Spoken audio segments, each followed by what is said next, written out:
Brian, we talk a lot on this podcast about guest experience, but something that doesn't get discussed as often as it should, especially in vacation rentals, is guest amenities. That's right, Matt. Offering basic guest amenities like soap and laundry pods in every property is key to providing a great guest experience. The problem is, it's a huge pain for property managers to pull that off. From purchasing and storing everything to getting all those boxes kitted up for each home. No wonder we hear so often from property managers that turn days suck. That's why we're excited to be partnering with Sojo, who is on an absolute mission to make turn days suck less by automating your guest amenities. Sojo guest amenity boxes are uniquely created for each of your homes, filled with luxury amenities, beautifully packaged up room by room, plus extras like paper goods and trash bags. They'll connect to your reservation calendar and ship those boxes to you right in time for every turn day. No more storing or kidding. Sojo takes care of you step by step. And Sojo is offering 30 days of free guest amenities to GuestX listeners. Claim your free amenities and learn more at getsojo.com/GuestX. That's getsojo, SOJO.com/guest and the letter X. Go and claim your free guest amenities today. Welcome to the GuestX podcast, where my co-host Brian Hamawi and I uncover the latest technologies and human-driven initiatives that are raising customer expectations and forever changing how we define customer experience. If you are passionate about creating incredible content and unique experiences, join us as we talk to leading product and experience experts across the globe and learn how today's most successful brands are setting themselves apart from the competition. Happy Friday and welcome to the GuestX podcast. I am your co-host, Matthew Loney, and I'm here with my co-host, Brian Hamawi. Brian, how you doing? I'm doing great. Yeah? Really excited this week. Yeah, we've got a pretty cool guest. I think people are going to enjoy listening to him. Yeah, no, I think a lot of what he's doing, you see a lot of what he's doing down there in your neck of the woods, down in Orlando. So that'll be interesting. Yeah, and it's a completely different approach to vacation rentals and management. So different type of model, different approach. So I think there's a lot of topics that we'll be able to dive in with him and extract some information that I think people are going to find really interesting. Get your brain going. Yeah, and I think that a lot of our vacation rental managers, there's going to be some ideas and some thoughts here where they can take their existing businesses and leverage some of their products to drive incremental revenue, which I think is what everyone's trying to do right now, right? With the occupancy is there. How do I get more bang for my buck? Yep. Yeah, absolutely. Well, I tell you what, without further ado, why don't you give us a little intro? Sure. Today we have Jeff Browns. He's so Jeff started his career at Target corporate headquarters as an analyst, and gradually worked his way into e-commerce companies like Overstock and 1-800-Contacts until he was approached by a startup called One Click Retail. There, he quickly became the director of operations and helped the company grow to over 100 employees, and they successfully exited. Jeff then decided to go into becoming an entrepreneur in real estate and decided to found Loma Homes. If you don't find Jeff running his company, he is enjoying time in spreadsheets apparently. And with his family, he has 4 daughters, all under the age of 7. Absolutely crazy, admirable that he can found a company and have 4 girls under 7. Jeff, welcome to the show. Thanks. Happy to be here. Yeah. Yeah. So we're really excited to have you today. I mean, we give you, we've done a quick intro, but give our audience a little bit of your background and how you guys started Loma Homes. What was the intention there? And then we'll start to dive in. Yeah, absolutely. Yeah, thanks for having me. I'm excited to be here. Loma Homes started as what was meant to be like a side gig.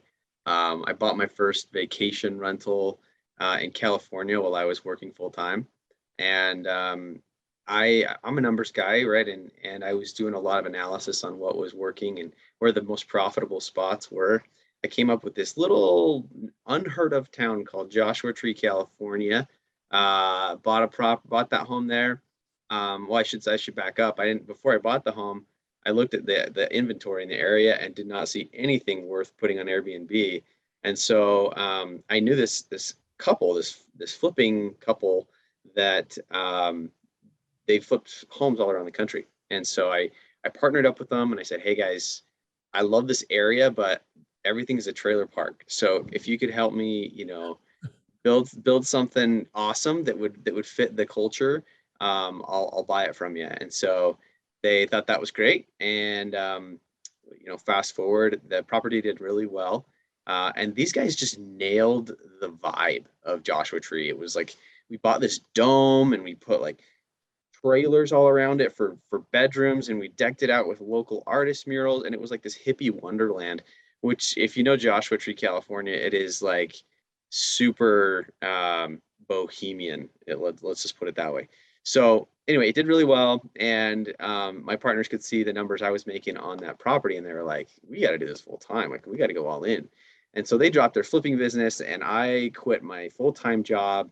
And we ended up selling that property in Joshua Tree and went all in on Florida because we, again, ran the numbers, found that Orlando was like this pocket of profitability. And when we dug into it, we're like, why is Orlando so profitable besides the fact that it has Walt Disney World right there?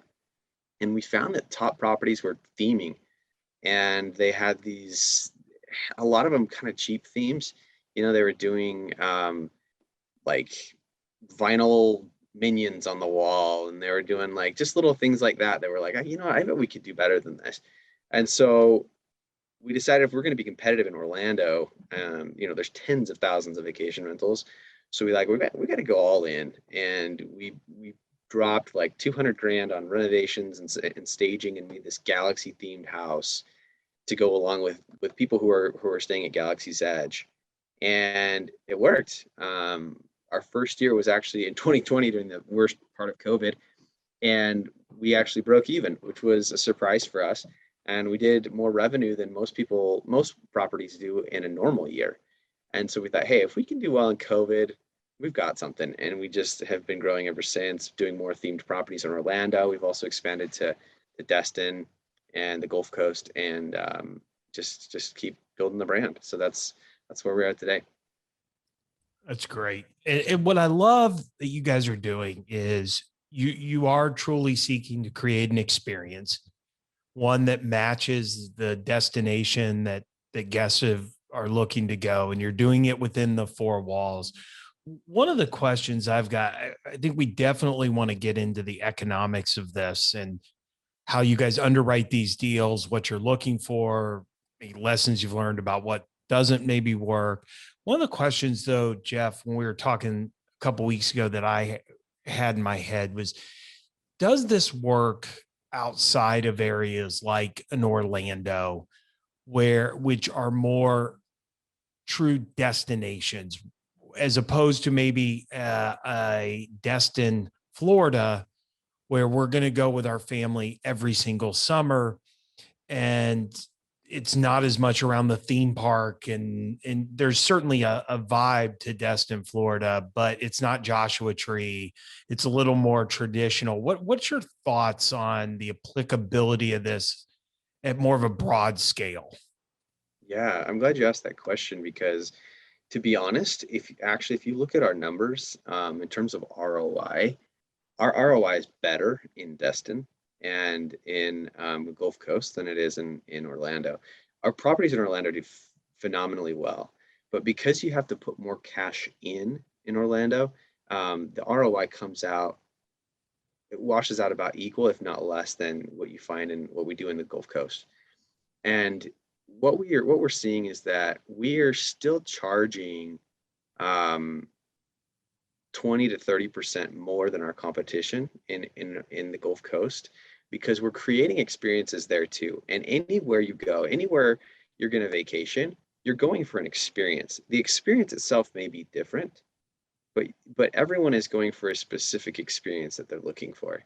So if you're going to the beach, you're going for a beach experience, right? And so we don't theme out our properties to look like spaceships and galaxies, right? What we do, and this is just to give you a couple of examples. we took one house. It was on Hollywood Street, and so we made the whole house decorated and designed top to bottom to look like vintage Hollywood hotel called the Beverly Hills Hotel. Yep. I've And stayed there. It's a beautiful hotel. yeah, it's beautiful. And so the whole home is decorated in detail to look like the Beverly Hills Hotel. And so that's the beach vibe that you can go have there and the experience that you have.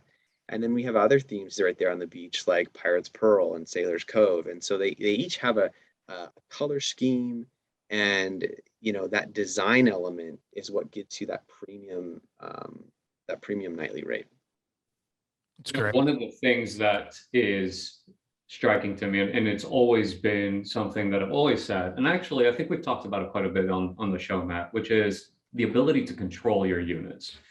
So one of the things that I'm finding really interesting about your guys' model is that you guys do have external investors, but you are not answering back to homeowners. So you have full control over your units, your brand, and everything that's built inside of that brand. How has that affected the way you guys have an outlook on the business? Because, even from profitability look, your profits must be significantly higher. You're not sharing those profits with an owner. And I think that's one of the biggest challenges that we have in the industry, which is property managers do not own the unit. So we can't think the houses the way we think they should. We rely on the homeowners to invest in their homes. That affects the home itself.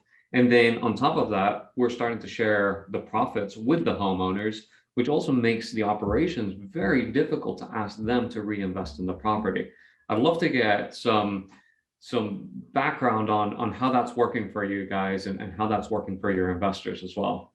Absolutely. I love that you brought that out, because that is our distinguishing factor. That's what you just said encapsulates our entire strategy and how we differentiate ourselves, because controlling your inventory is how you control your brand. And we're trying to become an experienced brand, and you can't do that if you're relying on someone else to invest in their home, right? And so we control not only the homes we buy, but the renovations we do, the themes we put in them, everything about that. And so now we're creating this brand where when someone comes and stays at our home, they get a little branded pin for that home. Every home has its own brand, and they can collect all the pins that for all of our homes, and they know that when they've stayed at a Loma Homes home, they've stayed at something unique and different. And so now when they come back, we get a lot of guests that they just look for Loma Homes homes now. They don't just look for another vacation rental. They look for a Loma Homes property because their previous experience was good. They want to experience all of the different homes that we have. And so that's really a powerful thing for us. As well as, people just like to follow us on Instagram and Facebook. So it really markets itself because these properties are unique, and they go, I got to figure out what they're doing. And so we do a lot of Instagram stories of behind the scenes of creating the properties and renovating the properties, and people just love it. It's almost like a little HGTV show on our own Instagram. And we even involve our guests in the construction process, where we say, hey guys, like we're coming up with a new theme. Here's the house. It's 3 bedrooms or whatever it is. What should we theme it? So and people cool. just Great idea. people throw in their ideas, and then they feel involved, they feel engaged. Well, you're building a pipeline of future guests. I mean, these people are not going to contribute. The ones whose ideas you pick, they're going to come stay in this home, whatever it costs, right? That's such a great idea. Yeah. And so it allows us to do all those things. Now, the biggest, downside to what we're doing is obviously scale. It's hard you need a lot more capital to get the properties. And so you do have the element of fundraising to get the capital to do that. But I would say that because like you said, the profit margins are higher, we're not sharing profits with owners, right? We're able to share that with investors. And what I'll also add to that is we have another overarching strategy, which I think is worth mentioning here. Obviously, there's the benefit of not sharing your profit with owners. But when you own a portfolio of assets, that portfolio of assets can be sold at a different valuation. As long as your portfolio is big enough, it's no longer valued at a residential home value. If you try to sell an individual home, what are they going to do? They're going to bring in an appraiser, they're going to look at comps in the area. But if you sell a portfolio, they look at it in terms of an investment, and they look at it at a cap rate. Well, you apply a cap rate on a vacation rental, and you're going to double the value of your home in a very short amount of time, because you've created a business value, you've created profit, and then they apply the multiple on your profit, and it's huge. So that's really our goal is, buy these properties, create enormous amounts of revenue and profit out of them, and then sell the assets eventually sell the assets at a cap rate, and then we can keep our property management company, because we manage those same assets. So now we have the profit from the homes. You don't have to own them forever, but then you sell those assets and then you can reinvest to buy more. Yeah, very so smart. That's kind of how it works in the long term. Breezeway is all about uncovering initiatives that are forever changing the guest experience. Breezeway's best-in-class property operations and messaging platform helps do just that by helping operators differentiate their brand and deliver more service to their clients. Breezeway's smart messaging tools makes it easy to send welcome messages, resolve in-house issues, share status updates, and offer stay extensions and other services. Powering operations with messaging also enables automated text to notify guests when a property is ready for check-in, along with assigning work orders to your staff to second guests message in with a request. Combine the power of your operations with client communications and visit breezeway.io/GuestX to learn more. That's breezeway.io/GuestX to learn more. It is a little bit of home flipping, just with a longer hold, an in-between revenue production, which then can be further monetized beyond the home, which is nice. So you guys do have. So let's talk about the economics, because in home flipping, one of the larger costs is the cost to carry. I'm going to leverage this up as much as I can, so we don't have to come out cash up front to get the initial home, but then I've got to carry that debt. And so the faster I can get the remodel done, get it on the market, get it sold, the less carry costs I've got, which helps. And the margins can get a little tight in home flipping, and the markets can change on you from the time you bought to the time you flip. So there's a lot that can go on. I think a lot of people saw the Gaines family down in Waco do this and thought, oh, this is easy. You just make money hand over fist. And home flipping is hard. So I imagine, because of the similarities, Jeff, there are some do's and don'ts, and you guys are learning about what you can pay up front, where you want these homes to be located, how much you can put in, maybe in relation to, guessing, the end of what you think you can drive as far as rental rates and occupancy and things like that. So at a high level, tell me, or tell our listeners, how do you start to go about picking a market? And then within that market, what type of product you're looking for? Great questions. So how we pick our markets, we use a very similar approach to what a lot of people are doing right now. We buy data from AirDNA, Price Labs, and others. And it's important to get multiple sources of data so that you can kind of cross-check them against each other. But we picked Orlando and the Destin area because we looked at AirDNA and we looked at their investability score, or the difference between the average cost of homes and the amount of revenue you can make. So that really, because mortgage ends up being the largest expense that you have, it's about reducing that cost as much as possible. And so in relation to the revenue. So we look for those pockets where average revenue is high, cost of homes is low. And then once we find those pockets, we find the optimal strategy within that pocket. So it's asking yourself, why are guests coming here? And we do a lot of analysis in reviews. So we've pulled, for example, we'll take all the 5-star reviews of an area and we'll throw them into a text analyzer and say, what are the words that are coming out of these 5-star reviews most. So for example, if you did that in Nashville, you'd find the words bachelor and bachelorette party.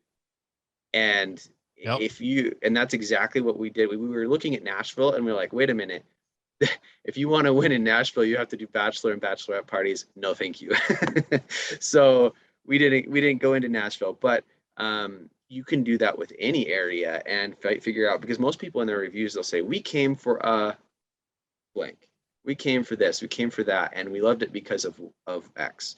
And so those words start to show up, and you create an experience around those words, so that you know what people like and are coming for. And then to answer your question about the economics, to purchase a property, we use a ratio that we've created, and it's very similar to what's in traditional real estate called the 1% rule.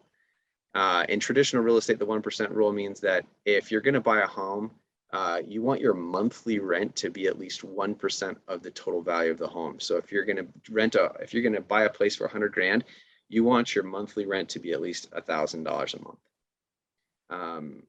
And that's the 1% rule. But it doesn't work for vacation rentals because it's a seasonality thing. And so you have to annualize that. And we call it the 20% rule. So if you're going to buy a home for $500,000, your revenue needs to be at least $100,000 a year. And when I say 500, the home for 500,000, that's home and rehab. So adding those both together, as long as you can make a revenue of 100,000, then you can afford to spend $500,000 on the home. And that's really hard to find right now with the market the way it is. But if you're willing to do a lot of rehab and add value, you can get there. And we shoot for 20% because we have investors that we have to split it with. But if you're self-managing, you don't have investors, a 10 or even a 15% rule is pretty doable, and it still makes you tons of profit. So hope that helps. Yeah. So when you guys look at a particular market, are you looking at market saturation? Like, how many units are you guys trying to get into a market operationally? There's a number that makes sense, right?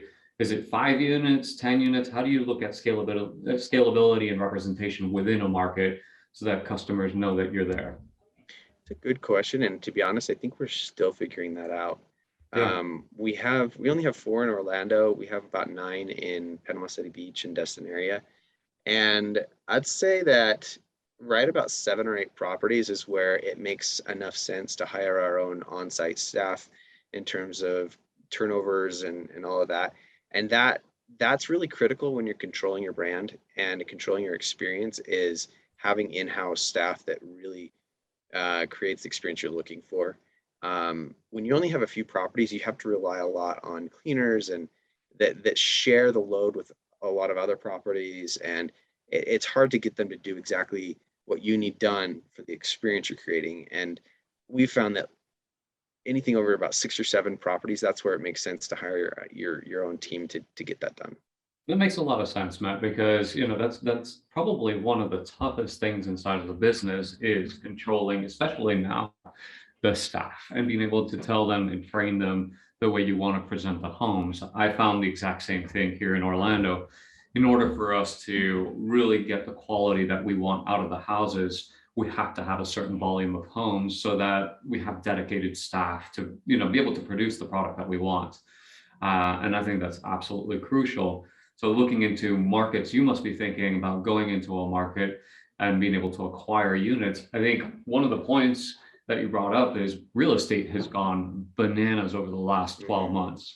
We do quite a bit of real estate as well, and real estate investment. And it's not the same market today as it was 6 months ago. And so when you get into a position like that, how do you review the markets that you're starting to invest in? Because you're in there. So doesn't it change your strategy? It just makes it tougher, but we just have to get creative with our renovations. So that home I told you about, the Beverly, which is on Hollywood Street, that's a good example of where we bought the home It was a pretty rundown little house. It had 3 bedrooms. But we're willing to do some pretty extensive renovations. Like that one had a first floor that was just completely, it was all a garage, and the whole floor was just not utilized. So when we saw that home and we say, okay, it's 3 bedrooms now, but what if we just took that entire first floor and redid it to be what we would need it to be, or optimize it for vacation renting. And we were able to turn it into a 6-bed, 4-bath home. And with its location right next to the beach, we were able to, more than double the potential revenue of that property, because we tend to focus on bigger homes. That's where the profit really is, and so that's where we focus. Yeah, I think it's fascinating. It's something that's been in the back of my mind. It's like, you need to own your home, you need to own your product, and then go to market and you can control everything: the house, the guest experience, the product. I'm all about it. It's awesome. Yeah, Well, it's a long-term game, right? But if you can get the capital and you can fundraise, then I think it's more profit long-term. yeah, and I would imagine getting your investors to understand the value of the exit, because the homes are going to appreciate at the same time that you're returning capital each year, so that it really is. It's got. I don't want to say it's a safer play, but I see these guys out buying vacation rental managers whose sole asset are the contracts. We hear about this with Vacasa. They're buying X number of doors, 100 doors at $30,000 a door. So they're spending $3 million, and then they're losing 10 or 20 doors. They're walking out. I mean, your risk, unless you can lock those homeowners in, which is very tough to do. And I think a lot of them now are realizing that I bought these contracts, and then these homeowners they're wanting to take advantage of the height of the real estate market. So they're selling. So it's not even that I've upset these homeowners. I may be a great operator, but it was just the time in their life. It was time to sell. And the next homeowner isn't interested because they're going to live in this home.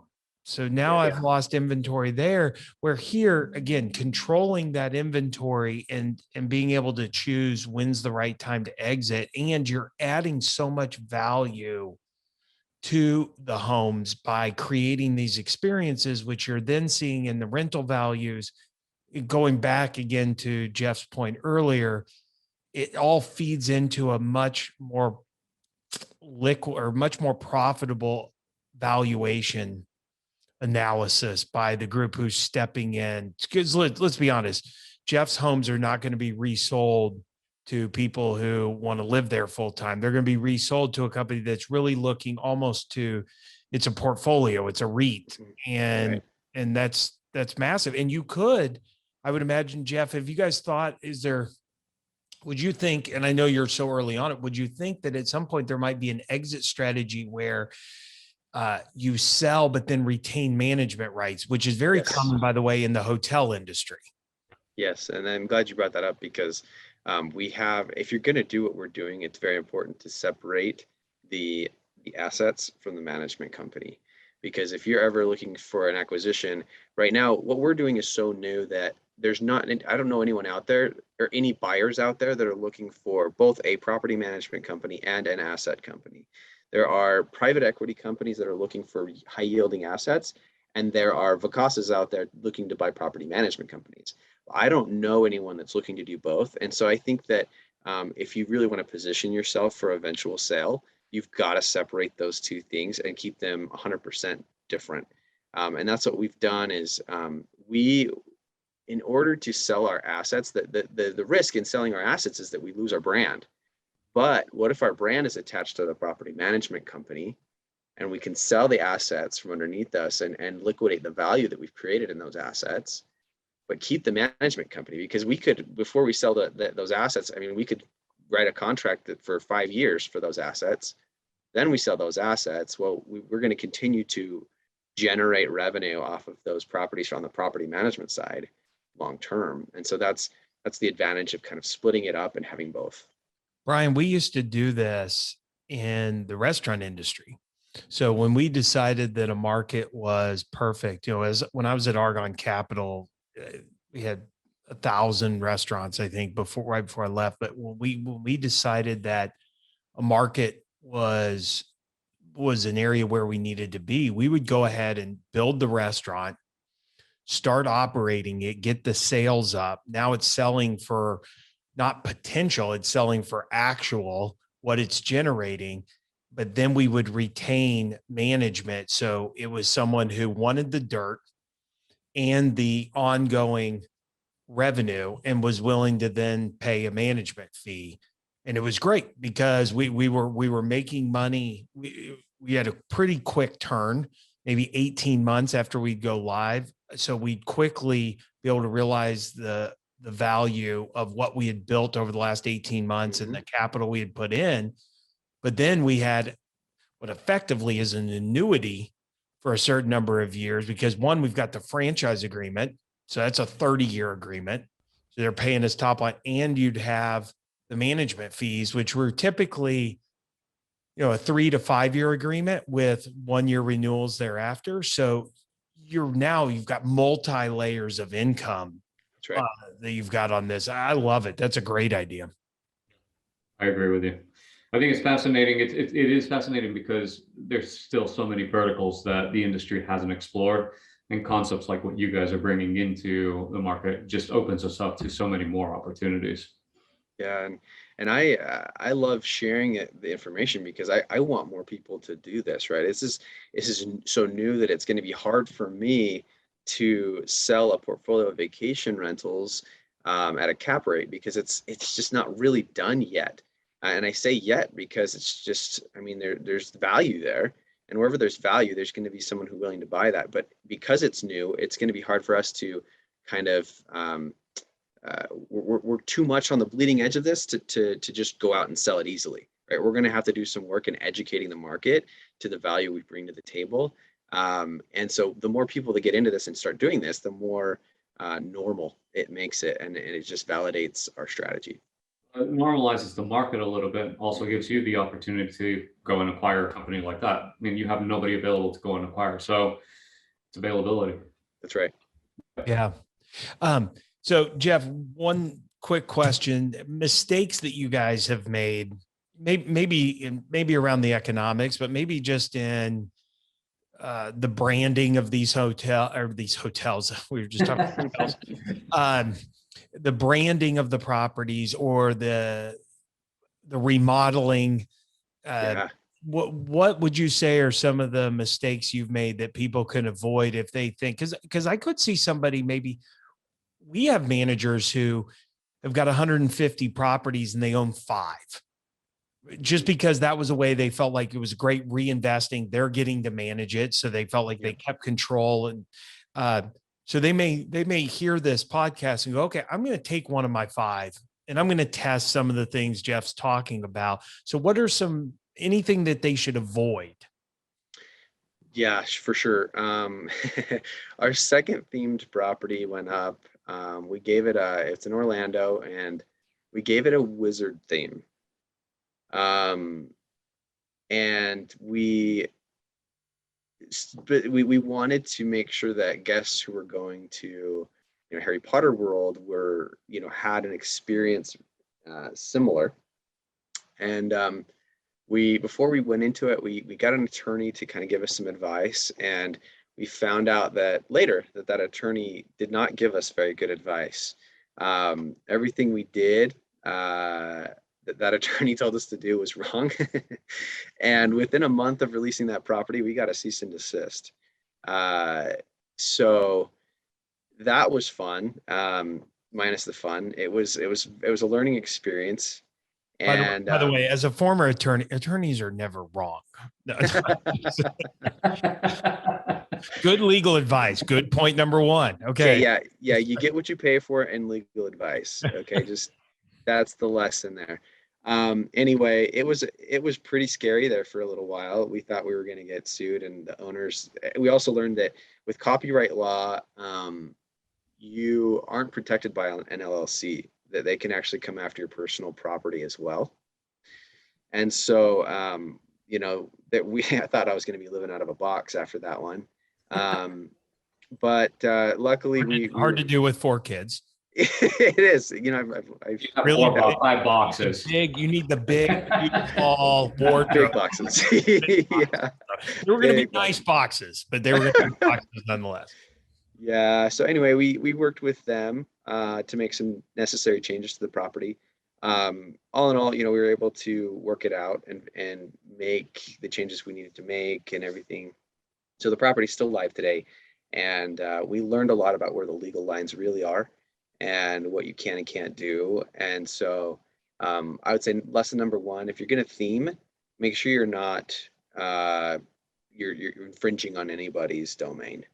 That you're doing it the right way. Right now in Orlando, I could tell you 90% of the themed homes out there should get a cease and desist. I mean, they're not doing it the way they should be doing it. So just be careful, because why they went after us and not the other homes that are out there, I don't know. I think when we did it, at the quality that we did it, I think they assumed that there was money there, and they thought, oh, well, this is worth our time to sue, right? And so maybe if you do a half job on it, then it's less risky. I don't know, but I'm just seeking attorney's advice before you do that stuff. I think it's a really interesting topic, maybe for another day, but the whole thought process behind theming, some of the legalities behind theming, it's a really big issue in the Orlando market, especially if you don't understand how licenses work. Yes. Just because you have somebody that can paint Mickey Mouse, man, maybe we just got into trouble because I said Mickey Mouse on a wall, doesn't mean that you can actually market your rooms as Mickey Mouse. Right. And there are a lot of legalities behind that. They have an entire department dedicated to looking at stuff like this. So it'd be interesting. And by the way, rightfully so. They've put hundreds of millions of dollars of building the value. They have to continue to capitalize on that value. They're protecting their shareholders and their assets. But you're right, it is licensing is very difficult. As you know, Brian, I think you've got a background in licensing. Yeah, and it goes beyond that, right? Because when you do licenses, when you see a cup that's got a Mickey Mouse or a hat that has a Mickey Mouse, that's not technically Disney producing those products. Those are people producing the product and purchasing a license that could go north of $250,000 just to start off on the licenses. So they're protecting the people that are investing in the company, not just the product. No, it's a cool topic.